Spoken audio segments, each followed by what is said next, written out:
Uy, mga idol, no?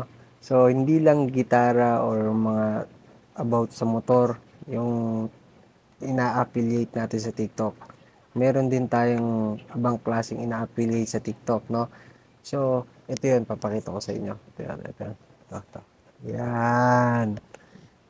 Oh, kita nyo ba yan? Ngayon, papakita ko sa inyo yung item.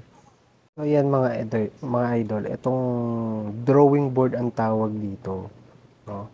So, mabisang mabisa to para sa mga 3 years old pataas, no?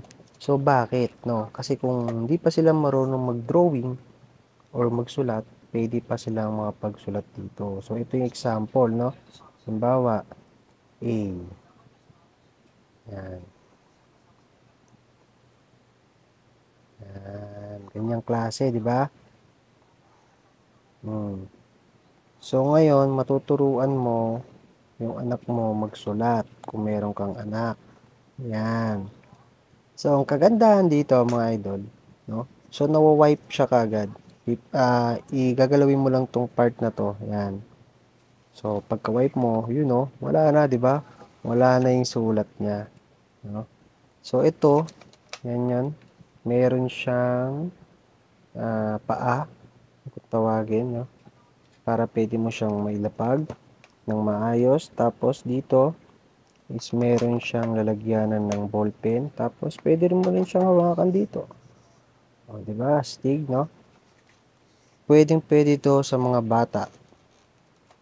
Itong klase na to, drawing board, no? Meron siyang pour stamp na tinatawag. Ito yung pour stamp na yun. So, ito, tatanggalin mo lang to. Kaso, ang hirap matanggal. Teka lang, di ko matanggal eh. May magnet kasi to. Ayan. So, mag-ano rin siya dyan. Yan, oh. Yan, di ba? Oh, didikit din siya dyan. So, dito sa mga part na yan, kita niya ba yan? Mayroong iba't ibang kulay siya. Yan, oh. Di ba? Ang galing, di ba? So, malalaman ng bata kung anong shape, then turo mo na lang kung anong klaseng shape. So, pwede niyang gayahin. Diba? Magkakaroon siya ng idea.